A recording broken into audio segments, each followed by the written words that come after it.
Rich Rugby. Hey guys, and welcome back to my channel.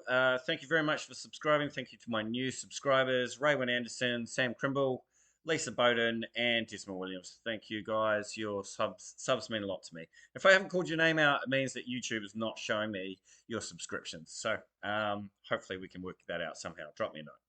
So, red card. Should it be reviewed? And first of all, does a red card ruin a rugby match? And in my opinion, it depends when the red card's dished out. So, if the red card's dished out after 70 minutes in a game, generally no. It essentially becomes a yellow card. Obviously, if you get a red card within the first 5 minutes of game, 10 minutes of game, yes, absolutely. It's going to take the whole dynamic of the game. The team getting the red card is essentially going to go down to 14 players, and they're going to be playing 15 men for the whole entire rest of the game. So, what's the fix? Well, New Zealand Rugby fixed this in 2020 by introducing the 20-minute red card, which essentially does what it says on the tin. So, you get a red card for 20 minutes, and then you can't come on, but a substitute player can come on in your place, which I think is a really, really good rule.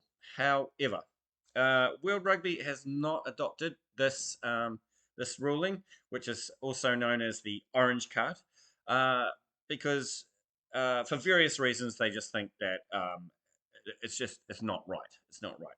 So essentially, what was the workaround? What was the agreement put in place? So the agreement was yellow upgraded to red, which means that any player accused of foul play, potentially a red card, what they do is the ref on field decides whether it's going to be a yellow and whether they want that reviewed. So they'll issue the player with a yellow card, and then they'll show a review, which means that it then goes up to the judiciary, up to the TMO and the officials to decide whether that card then gets elevated to a red. So, what are they looking for?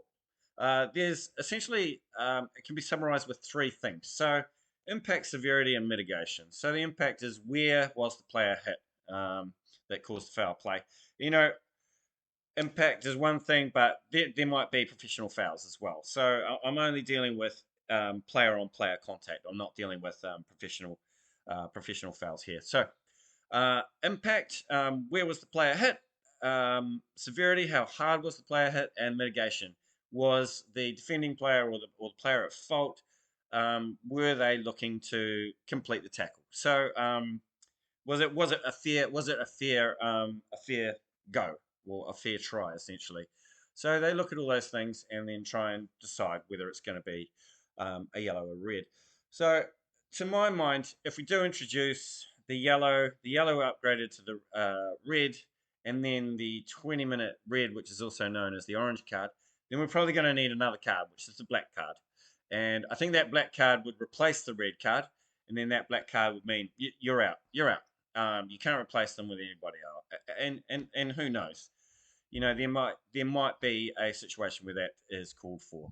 So what we're going to do now is going to review all the games and see what's happened. Here's the first one. Tom Curry in the 3rd minute. England against Argentina. Unfortunately, Tom just lands in an awkward place. I think he's quite low here, so he's unlucky to get the red card. But generally, head-on-head contact is pretty much frowned on in rugby. So here's the second one here. Ethan de Groot, All Blacks versus Namibia, 72nd second. Just doing something funny with his arm here that I think basically made it into a shoulder charge. So that's what he gets his red card for. The third one here, Vincent Pinto decides to go for a karate kick. And, you know, rugby's supposed to be a clean game. You can't go around doing a karate kick to someone's face. So obviously he goes off here. Now, so this one is the worst one, I think, here. Boom, DuPont. And I think this one deserves a black card. So just off for the rest of the game. No review required. You're gone. And DuPont suffered a fractured jaw there and obviously affected him for the rest of the tourney. Here we go. Via Fafita, just getting frustrated. You can just see him lining up and then just bam.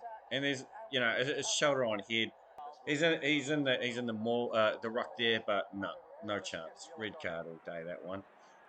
This one here is just little guy on big guy. Big guy, big guy wins. Bump. Again, just silly error there. And then here's the last one here. Ben Lamb against Japan. I missed that first time, and so somewhat unlucky with this one. I thought it was a fair challenge, so I wouldn't have given that one a red card. So all in all, there we go. There's all the cards. Have a look, see what you think. Were they all red cards? What do you think about my theory of the black cards? And let us know what you think about the 20-minute red card, aka the orange card. Sure. LTF, like, comment, subscribe.